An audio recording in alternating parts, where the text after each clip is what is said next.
Kevin Hart's Hollywood office.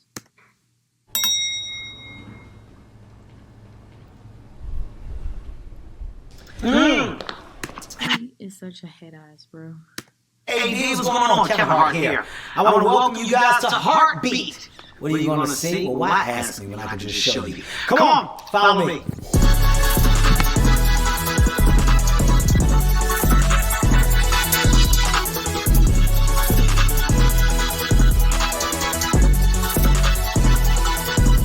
I want to welcome you to... His stuff is exotic.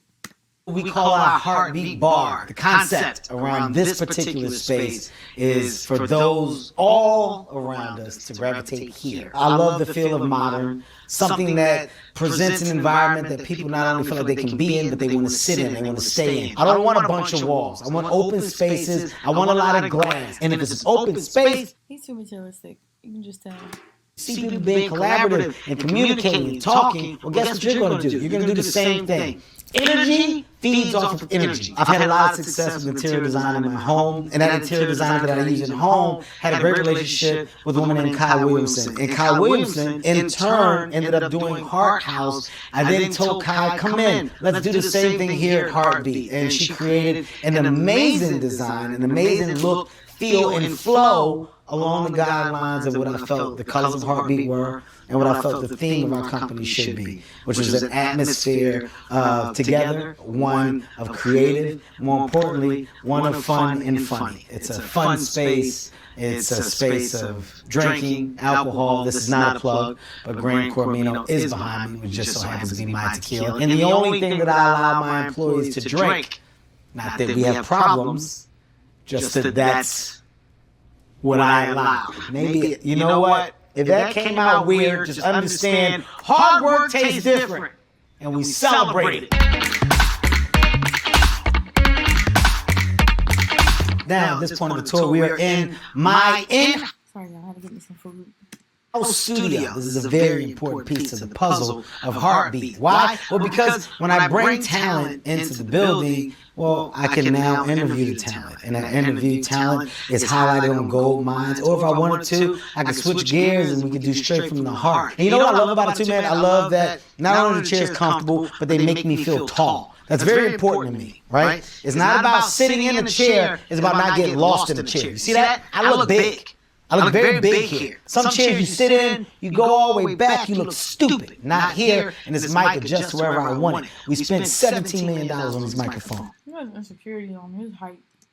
If you come over here, now we're looking at a well-crafted desk that fits a group straight from heart. It's me and my closest friends. We love to be in a close proximity so that we can not only feed off of each other, but energize one another. This desk allows us to do that. It was very important to me to have a comfortable environment where my guests could feel just as comfortable, almost like a living room setting. So what I have in here is a lot of relaxing light. You know, this light can basically, it can go from this color, I can go to like an iguana green, a lava red, a perplex purple. These are all real colors, by the way. There's a lot of little things, a lot of little discoveries, a lot of little Easter eggs. You just gotta open up your eyes to be able to see them. This pot here was Eddie Murphy's first pot that he ever spit his gum in.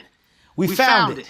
We spent $6 million on this. Eddie Murphy's gum is still in it. If you want to get it close up, you can. Don't look at it.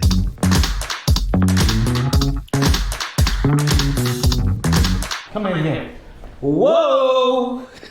Hello. This is where it happens at, baby. Right here. This is my desk. A lot of big deals happen right here. Right? I come in here, I sit down, and I say, that doesn't work for me. You know why? Because it works for me doesn't work for you, and sometimes that means that we got more work to do. Now, this here, right? I'm a huge fan of baseball gloves. I said I need a couch that gives me the synergy of a catcher's mitt. Now, if you sit in this couch, you'll find yourself feeling like a baseball, and you'll just conform and get ready to be thrown. When I sit in this couch, you know what I say to myself? Throw me into the rest of the day. This chair right here, I love this chair. He real old. Very sleek. Basically, this is my like, okay, Kev, it's time to get up. Right? Because if I go here, I could get sleepy. Because that glove, it makes me warm, right? My eyes are getting a little lazy. I'm going to take a nap there. But sometimes I don't want to take a nap. Sometimes I want to sit straight up. This is my posture chair. Look at me. I'm up. Okay. All right. Now these two chairs are Not for him though. Sometimes when you in sitting situations where you laying back too much, you don't end up falling asleep. different. When I sit here, I mean business. Sometimes I let people sit in the catcher's mitt and I take the seat here. You sit down. Go right ahead. See, I called you in here. You see that? This is my main business chair. See, every chair has to have a purpose. If you just got chairs in your office just to have them, then that means you're not utilizing your office correctly. Purpose chair, posture chair, catcher's mitt. Sleep, sit up, talk straight. I have a saying around this office, and my saying is Oprah was in this bitch, because this used to be Oprah's office. And every once in a while, the Oracle herself speaks to me. There's an energy in this room. I'm waiting on the sign to put at the top of the door that I can jump up and touch as I leave out every day, almost like the rock at the Apollo, but instead it'll just be Oprah's hand. So I'm trying to get a real mold of Oprah's hand so I can slap Oprah 5 every time I leave out. The question is, how am I going to get it? I can imagine me and Oprah saying some of the same stuff. Like, motherfucker, you better get up. Oprah cursed. Y'all don't know Oprah cursed. Oprah cursed. I know she did. Can't go any further without showing you my favorite piece in my office. That's my mom.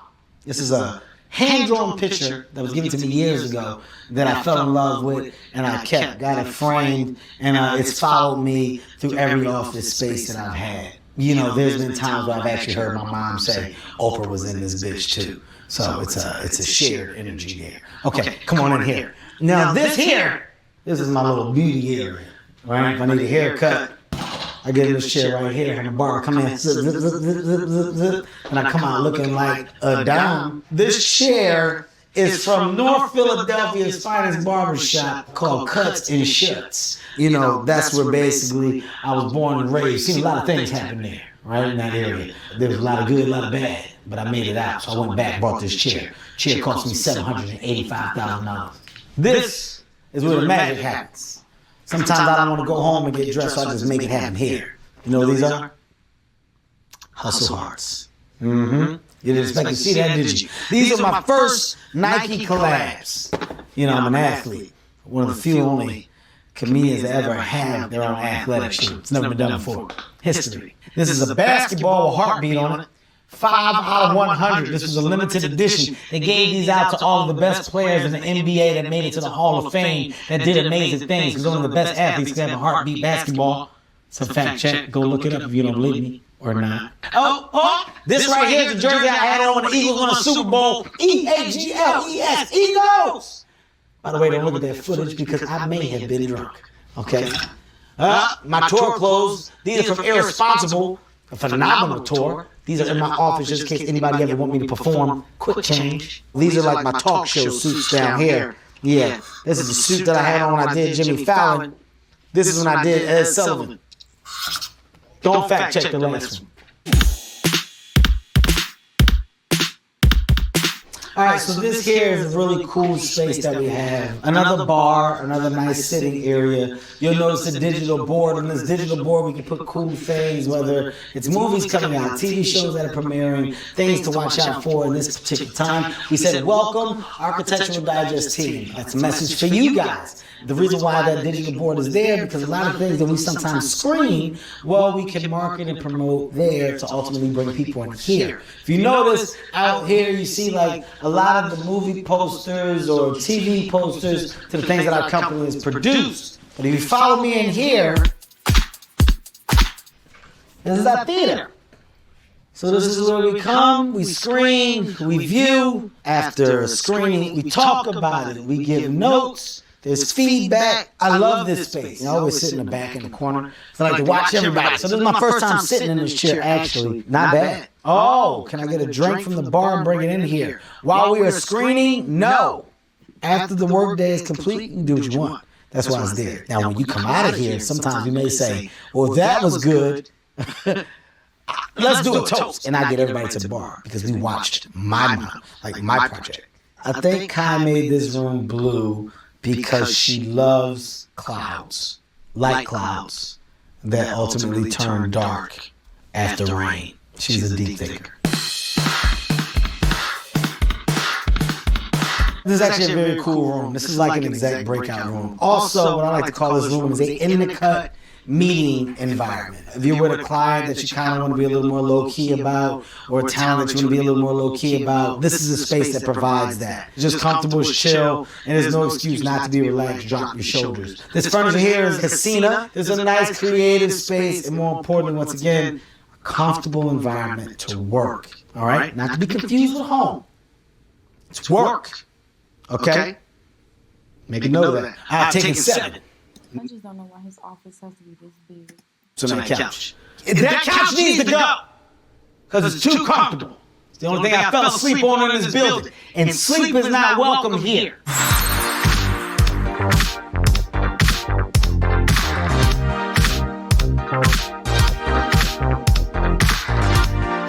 There's too many rooms that have a sofa and a TV. Like, even if you're doing a talk show, I understand like 2 different rooms, but you should not have 6 to 10 rooms, bro. That is unnecessary. Like, this room is cool because it's probably where he eat it. Like, this one, because it's probably where he has meetings at. This one, come on now. The one right here, like right here, come on now. Meeting environment. If you're with a client that you kind of want to be a little more low-key about, or a talent that you want to be a little more low-key about, this is a space that provides that. It's just comfortable, it's chill, and there's no excuse not to be relaxed, drop your shoulders. This furniture here is Casina. This one.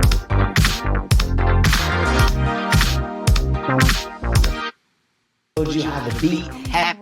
Guys, if you like this office, it's pretty, but I just don't like how he spends all his money on something that has this many rooms, and he probably don't even use all of them. Like 3 at the max, but like, come on now, bro, what the fuck are you doing?